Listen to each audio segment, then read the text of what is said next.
Ahí cuando leemos el pasaje, habla sobre la blasfemia contra el Espíritu Santo. El Señor estaba haciendo los milagros, las señales, los prodigios, las maravillas. De hecho, cuando al comienzo de su ministerio, Juan el Bautista tenía esa interrogante si él era el Mesías, el que estaba esperando, ¿verdad? Y entonces él le envió a decir, bueno, los demonios se sujetan, los enfermos son sanados, ¿verdad? Porque aún Juan el Bautista siendo profeta, entonces también tenía ese interrogante. Necesitaba una confirmación y el Señor le envió a decir esta palabra a Juan el Bautista.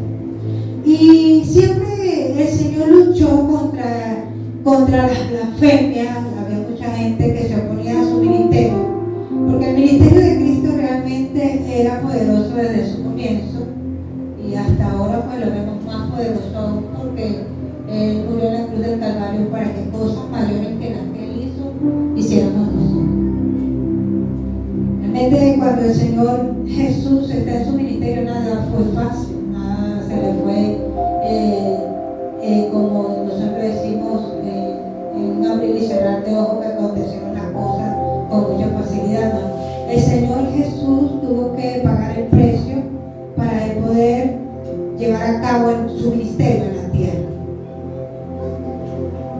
A veces las personas quieren algo mágico y no quieren pagar el precio. O sea, el precio, quiero hablar, no es de la cantidad de dinero ni nada que eso refiera, ¿verdad? No se trata del precio del evangelio, no refiere a la cantidad de dinero, sino a sacrificio, una entrega, es una negación, ¿verdad?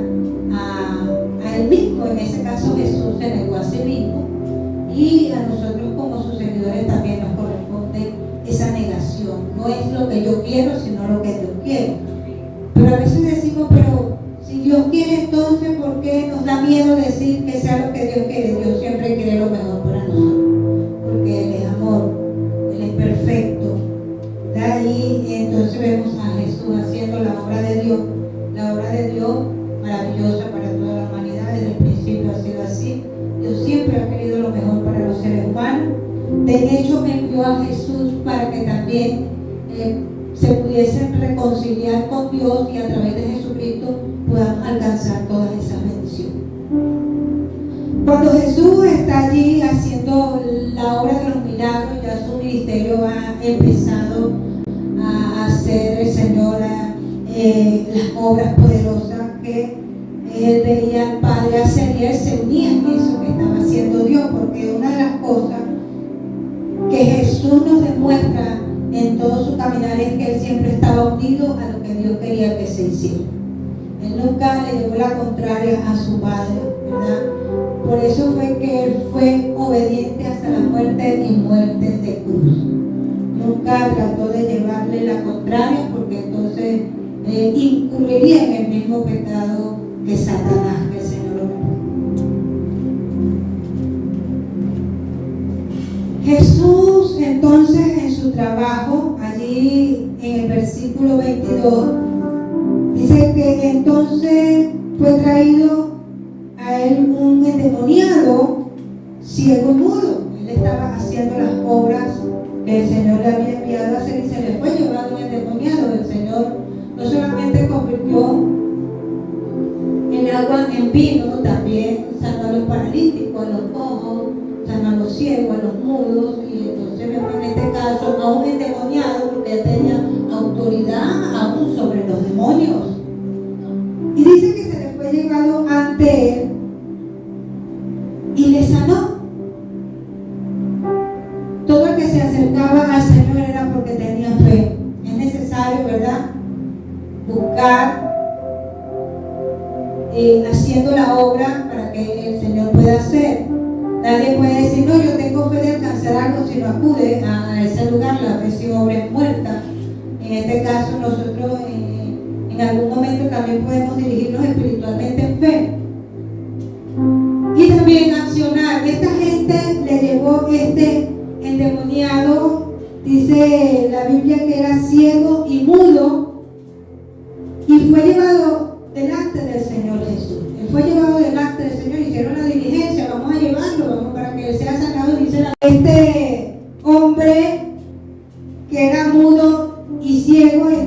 veía y hablaba.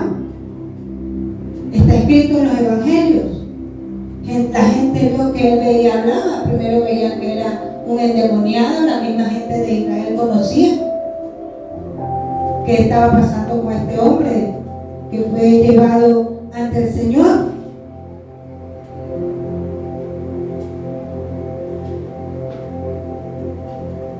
Y toda la gente estaba atónita y decía: ¿será este aquel hijo de David? La gente estaba sorprendida porque veían que eso había sucedido. Y decían atónitos: ¿será este aquel hijo de David? Aún viendo las cosas, dudaban y hablaban de parte de Dios.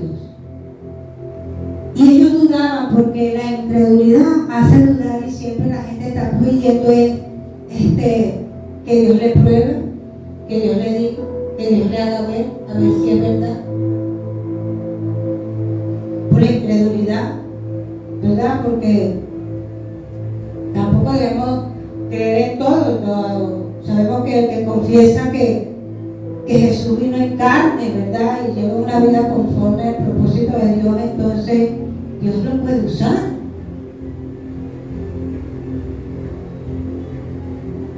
Dice entonces que la gente estaba atónita y decía: ¿será este aquel hijo de David?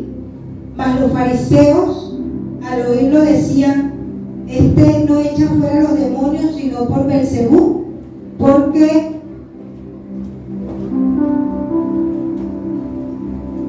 los fariseos siempre estaban en contra de lo que Jesús hacía. Ellos no entendían, pero ciertamente estaban muy llenos de envidia, porque Dios lo usaba, y ellos, aunque alargaban sus filacterías y se querían hacer parecer los más santos, desnudaban su rostro para ser vistos de que ayunaban, ¿verdad? Entonces se espelucaban y andaban por allí como si fueran los más santos y más sufridos. Pero Jesús no lo hacía. Aquí nunca se lee en el evangelio de que Jesús durante sus 40 días de ayuno había desnudado su rostro. Y esa es la diferencia entre los fariseos y Jesús. Como ellos no veían que Jesús desnudaba su rostro ni se ponía en las plazas a orar para ser visto, tenían esa oposición con Jesús. Realmente ellos no entendían que en el corazón de Jesús no podía haber hipocresía, porque realmente Jesús era el Hijo de Dios en la tierra, la deidad de Dios en la tierra, el que conocía los pensamientos de Dios y cuál es el proyecto de Dios para cada vida. Y entonces estaba allí, dice que la gente quedó atónita, pero los fariseos siempre estaban buscando una forma de hacer que Jesús no siguiera predicando el evangelio. Y realmente hablar de los fariseos no es solamente hablar de los fariseos, el diablo mismo los usaba, el enemigo de Dios. Ellos no podían entender que Jesús podía hacer estos milagros sobrenaturalmente. Pero Jesús era profeta. Resulta que Jesús era maestro, profeta, era pastor, era apóstol, porque a través de él se fundó la iglesia en la tierra. Tenía los 5 ministerios: evangelista, porque es el autor de los evangelios, pero había algo en especial que estaba puesto allí, que conocía los pensamientos de las personas, lo que hablaba en sus corazones, porque era profeta. Dios le hacía entender lo que ellos maquinaban en su mente, lo que decían cuando él estaba hablando, qué decían cuando estaba escondido, cuando se escondían a orar. Él sabía, porque para Dios no hay nada oculto. Todo lo que se opone a Dios es revelado.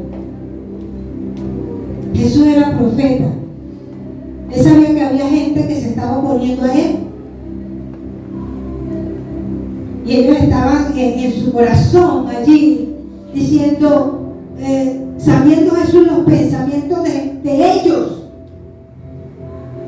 Él no necesitaba tener a alguien que escuchara lo que otro estaba diciendo, solamente él entendía los pensamientos, porque el mismo Espíritu lo revelaba, y cosas mayores que las que él hizo ahí en nosotros. Una cosa es adivinación y otra cosa es la revelación. Los adivinos no entrarán al reino de los cielos, pero los que están llenos del Espíritu Santo sí, aleluya.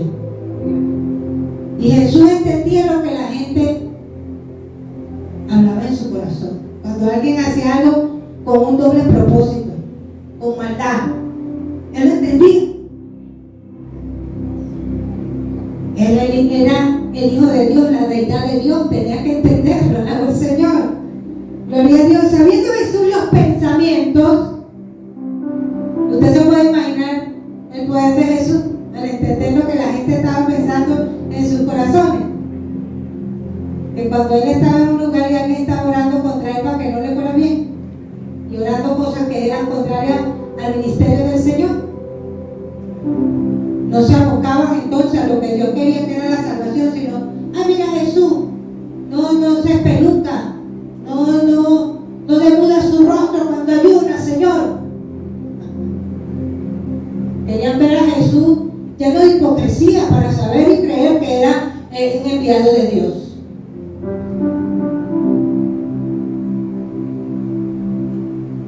Pero Jesús entendía lo que ellos hablaban en sus corazones. Vuelvo a repetir, no es adivinación, es el poder del Espíritu Santo que trae la revelación. Y dice Jesús, dice, todo reino dividido contra sí mismo es asolado, y toda ciudad y casa dividida contra sí misma no permanecerá. Allí se estaba experimentando una división. Ellos estaban oponiéndose al trabajo que el Señor estaba haciendo. Primeramente se experimenta esa división. Y ellos estaban maquinando en su corazón que él estaba echando fuera demonios por Belcebú. O sea que el diablo era el que estaba actuando a través de Jesús. ¿Cuántas veces las personas dicen, no, eso lo usa el diablo, el que está predicando el Evangelio? Cada quien le dará cuenta al Señor. Todo espíritu que confiesa que Jesús vino en carne y que no niega al Padre, entonces es de Dios. Y porque a veces la gente está viendo más lo externo que lo que realmente se habla. Nos limitamos mucho a la apariencia y no a lo que realmente, en la fe que se basa a través de lo que se declara, de lo que se cree que es lo que Dios quiere sobre todas las cosas. Dice que Jesús, sabiendo sus pensamientos, dijo esto: todo reino dividido contra sí mismo es asolado. Él no iba a echar los demonios en el nombre de Belcebú. El diablo no se va a echar fuera por sí mismo, hay poder en la sangre de Cristo. Hay gente en el mundo que usa la Biblia para hacer rezos, para hacer brujerías.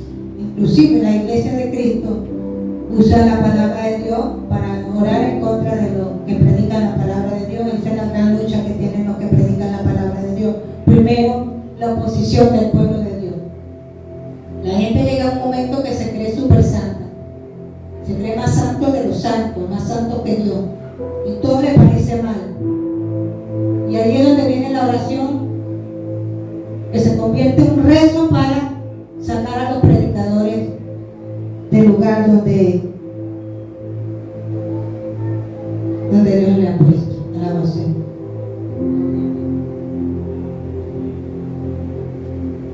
Señor, porque Él es el que da la fuerza y el poder. Y cuando Él establece algo, entonces vemos el trabajo de Jesús. El trabajo de Jesús fue llevar el Evangelio. En ese momento estaba hablando de un reino dividido. Él no podía echar demonios por Belcebú, porque ni el mismo reino de las tinieblas permanece si es dividido. Entonces, Él estaba hablando eso. Cuando vamos a la historia de Israel, vemos un reino dividido. Un reino dividido a causa de la idolatría, por el pecado del rey Salomón. Y este reino se dividió en el reino del norte y el reino del sur. Una división que trajo decadencia en el pueblo de Israel. Era un pueblo que había conquistado a través de sus batallas cosas grandes, poderosas. Pero cuando llega la división en un reino, entonces las cosas se debilitan, las cosas empiezan a ser contrarias el uno contra el otro, hay esa guerra. Y cuando Jesús les estaba hablando a la gente de esto, ellos debían entender, los fariseos, todo lo que había sucedido en la historia de Israel con los reinos divididos. Esa parte de Jerusalén, de Judá, para que él viniera del linaje de David. Cuando algo va a suceder, mire, pueden levantarse las divisiones una y mil por haber, la gente puede hacer cosas, pero cuando hay algo indispensable, cuando algo es imprescindible, ¿verdad? Tiene que acontecer. Aunque se dio esta división del reino del norte y del sur, entonces Dios permitió que se preservara allí donde iba a nacer Jesús a través del linaje de David. Pero vemos que las divisiones en Israel tenían que entender a los fariseos. Ellos conocían las escrituras, ellos sabían por cuántas cosas habían pasado. Y el Señor Jesús entonces está hablando algo muy cotidiano para ellos, algo que tenían que conocer, su historia. La gente de Israel, ellos se dedicaban a leer, los niños, ellos los enseñaban a leer las escrituras, las leyes. Esto era muy importante allí en Israel, sigue siendo muy importante. Por eso es que debemos enseñar a los hijos, a los niños, a los nietos, a los sobrinos a que lean. No solamente que lean comiquitas, sino que lean cosas buenas para que ellos más adelante entonces puedan ser personas sabias.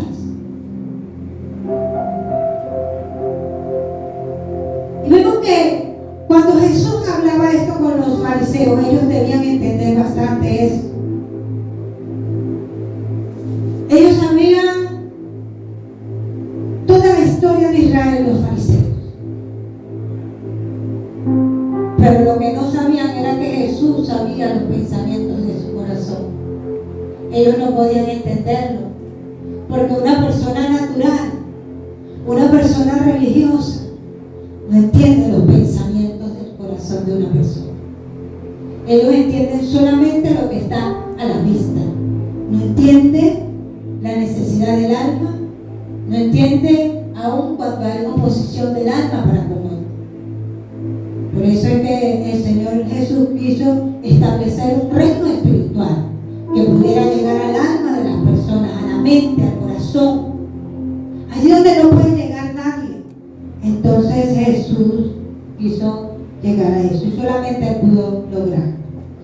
Dice que si Satanás echa fuera a Satanás contra sí mismo, está dividido. ¿Cómo pues permanecerá su reino? No era entonces por Belcebú que el Señor Jesús estaba echando fuera demonios, ¿verdad? Porque Satanás no puede echar fuera a Satanás. Pero si el mismo reino de Satanás el Señor lo reprenda, no ocurren estas divisiones. ¿Por qué en la iglesia de Cristo ocurren las divisiones? ¿Usted cree que sea el mismo Cristo que divide? No puede ser el mismo Cristo. El que divide es Satanás, que el Señor lo reprenda. Él no se divide a sí mismo. Él no va a echar fuera demonios Él quiere ver a la gente destruida. Él no va a sanar personas porque Él quiere ver que la gente sufra. Pero en la iglesia de Cristo sí surgen las divisiones. Porque el que se levanta para dividir es Satanás, que quiere dividir la iglesia de Cristo, el reino de Dios. Un reino dividido entonces no permanece, y eso es lo que Él quiere, que la iglesia de Cristo no permanezca. Porque la iglesia de Cristo es la que se opone a toda la maldad que Él hace y que tiene determinada para todo ser humano, porque Él vino a matar y destruir, pero Cristo vino a dar vida y vida en abundancia. Alabado sea el Señor. La gente estaba pensando esto en sus corazones, los fariseos, que Él estaba haciendo esto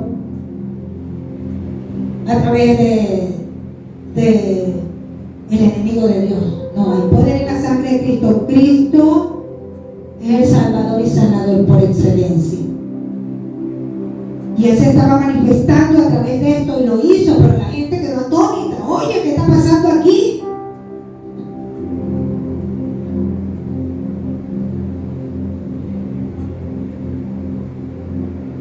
Y si yo echo fuera los demonios por Beelzebú, ¿por quién los echan vuestros hijos? Por tanto, ellos serán vuestros jueces. Pero si yo por el Espíritu de Dios echo afuera los demonios, ciertamente ha llegado a vosotros el reino de Dios. El reino del Señor de Dios no consiste en qué, ni en comida, ni en bebida, ni en qué más. No existe en cosas literales. Consiste en poder de Dios, aleluya.